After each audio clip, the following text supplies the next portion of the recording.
Good evening. सभी दर्शकों का सक्सेस ग्रुप में बहुत बहुत स्वागत है। पूरे देश में कोरोना संक्रमण के बाद अब एक नई समस्या उत्पन्न हो रही है और वो है ब्लैक फंगस। देश में ब्लैक फंगस का प्रसार बढ़ रहा है। तो चलिए क्या जानते हैं इस संबंध में क्या है लेटेस्ट अपडेट, और फिर आपको ये भी बताएंगे कि ये ब्लैक फंगस क्या है और कैसे आप इससे अपने आप को बचा सकते हैं। तो ये जानकारी बहुत ही महत्वपूर्ण है, अपने साथियों को ज़रूर शेयर कीजिएगा ताकि वो भी ब्लैक फंगस से बचे रहें और सुरक्षित रहें। चलिए वीडियो शुरू करते हैं। तो ये है लेटेस्ट अपडेट। कोरोना महामारी के बीच ब्लैक फंगस के लक्षण वाले मरीजों की संख्या दिनों दिन बढ़ती जा रही है। अब तक जिले में ब्लैक फंगस के लक्षण वाले 40 मरीज मिल चुके हैं। ये सिर्फ एक ज़िले की फिगर है और ये ज़िला है गोरखपुर, उत्तर प्रदेश। 29 की पुष्टि स्वास्थ्य विभाग ने करते हुए शासन को इसकी सूचना दे दी है। बाकी 2 मरीजों में ब्लैक फंगस की पुष्टि हो चुकी है। इनका इलाज बीआरडी मेडिकल कॉलेज में चल रहा है। BRD medical college Gorakhpur, UP. जानकारी के मुताबिक ब्लैक फंगस के लक्षण वाले जिन 29 मरीजों की स्वास्थ्य विभाग ने पुष्टि की है उसमें 17 मरीज बीआरडी मेडिकल कॉलेज में भर्ती हैं और 15 ही इसमें से कोविड संक्रमण से भी जूझ रहे हैं। आपको बता दें कि ये जो ब्लैक फंगस की बीमारी है ये पोस्ट कोविड बीमारी है। कोरोना संक्रमण के बाद ये बीमारी डेवलप करती है। इसके अलावा 2 मरीजों में ब्लैक फंगस की पुष्टि भी हो चुकी है। 8 मरीज मेडिकल कॉलेज के पास स्थित एक निजी अस्पताल में भर्ती हैं। 4 मरीजों का इलाज लखनऊ समेत अन्य निजी अस्पतालों में चल रहा है। बीआरडी मेडिकल कॉलेज के नेत्र रोग विभाग अध्यक्ष डॉक्टर राम कुमार जायसवाल ने बताया कि 2 मरीजों में ब्लैक फंगस की पुष्टि हो चुकी है। इनका इलाज चल रहा है। 15 ऐसे मरीज हैं जिनमें लक्षण मिले हैं ब्लैक फंगस के।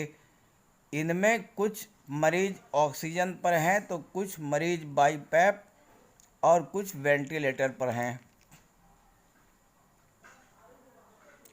बीआरडी मेडिकल कॉलेज के माइक्रोबायोलॉजी विभाग अब कोरोना संक्रमण की जांच के साथ ब्लैक फंगस की भी जांच कर रहा है। अब तक 17 मरीजों का सैंपल विभाग में भेजा गया है।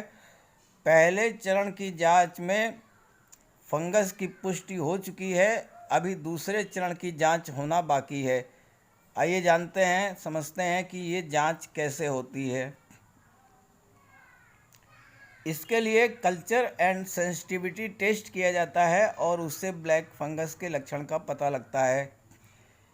पहले चरण की जांच के बाद दूसरे चरण में कल्चर एंड सेंसिटिविटी टेस्ट होता है। इस जांच के जरिए ब्लैक फंगस संक्रमण रोग के बारे में पता चलता है, लेकिन इस जांच में समय अधिक लगता है। बीआरडी मेडिकल कॉलेज के माइक्रोबायोलॉजी विभाग अध्यक्ष डॉक्टर अमरेश सिंह ने बताया, इस जांच में 72 से 96 घंटे का समय लगता है। 17 मरीजों की जांच की गई है और 2 में ब्लैक फंगस के लक्षण मिल चुके हैं।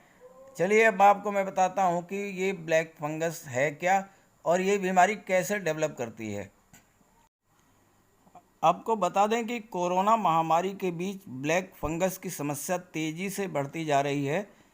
महाराष्ट्र, राजस्थान, गुजरात, उत्तर प्रदेश सहित कई राज्यों में ब्लैक फंगस के मामले बढ़ रहे हैं। ये आँखों पर, दिमाग पर बुरा असर डालने के साथ साथ लोगों की जान भी ले रहा है। लगातार बढ़ते मामलों के बीच एम्स ने गाइडलाइन जारी की है जिससे कि आप ब्लैक फंगस की पहचान और इसका इलाज कर सकते हैं। तो एम्स की गाइडलाइंस क्या हैं? पहले आप ये समझिए कि ब्लैक फंगस का खतरा किसे ज़्यादा है। वो मरीज जो कि कोरोना से संक्रमित हैं, गंभीर अवस्था में हैं और ऑक्सीजन सपोर्ट में हैं, इनको ब्लैक फंगस का खतरा सबसे ज़्यादा है। डायबिटीज़ के पेशेंट्स जो अधिक मात्रा में स्टेरॉइड और टोकिलिजुमैब दवा का सेवन कर रहे हैं। कैंसर का जो इलाज कर रहे हैं उनको भी ब्लैक फंगस का खतरा है, और किसी अन्य पुरानी से पुरानी गंभीर बीमारी से अगर ग्रस्त हैं तो उन्हें भी ब्लैक फंगस का खतरा है। अब आप कैसे पहचानेंगे कि ब्लैक फंगस है, ये समझिए।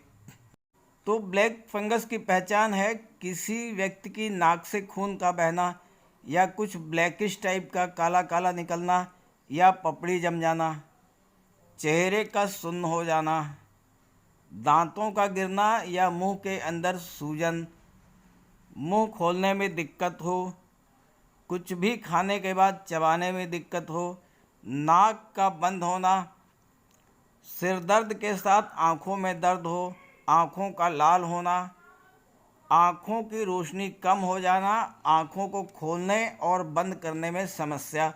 अगर ये लक्षण हैं तो आप सावधान हो जाएं, ब्लैक फंगस का तुरंत ट्रीटमेंट लें।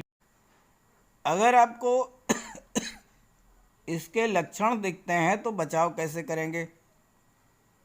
अगर आपको ब्लैक फंगस का कोई भी लक्षण नज़र आता है तो आप तुरंत ENT डॉक्टर से संपर्क करें। पहला स्टेप आपको लेना है कि तुरंत डॉक्टर जो आँख, नाक और कान के डॉक्टर हैं उनसे आप कांटेक्ट करें। ब्लड शुगर की समस्या है तो आप उसे चेक करते रहिए। डॉक्टर की सलाह से CT स्कैन या MIR कराएं। स्टेरॉयड लेने से बचें और बिना डॉक्टर की सलाह के कोई भी दवा मत लीजिए अपने आप।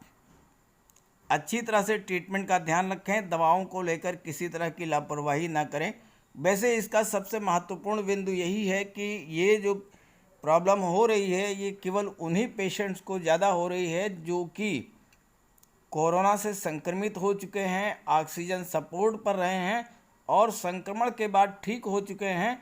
तो संक्रमण के बाद जब वो ठीक होते हैं तो चूँकि अधिक मात्रा में स्टेरॉयड उनको दी जाती है कोरोना से बचाव के लिए, उनकी प्रतिरोधक क्षमता बहुत ही कम हो जाती है, इम्यून सिस्टम वीक हो जाता है, और इम्यून सिस्टम जब वीक हो जाता है तो फिर इसका प्रकोप तुरंत हो जाता है। ब्लैक फंगस या वाइट फंगस, और अब तो लेटेस्ट येलो फंगस भी डिटेक्ट हो गया है, ये अटैक इस पर हो जाते हैं। तो इसलिए आपको बहुत सावधान रहना है। ज़्यादा बेहतर यही है कि आप जो है कोरोना से ही बचे रहें, सुरक्षित रहें, तो बाकी और कोई बीमारियां ये सब इस तरह की होंगी नहीं। और दूसरी बात ये है कि अगर होम आइसोलेशन में हैं आप तो बगैर डॉक्टरी सलाह के अपने आप से कोई दवा ना लें। स्टेरॉयड का प्रयोग बगैर सलाह के कतई न करें, ये बहुत ही हानिकारक है। आपका इम्यून सिस्टम बैठ जाएगा और आपको तरह तरह की समस्याएं, नई नई बीमारियां होने लगेंगी। तो ये जानकारी अपने साथियों को भी शेयर कर दीजिएगा। Okay, thank you.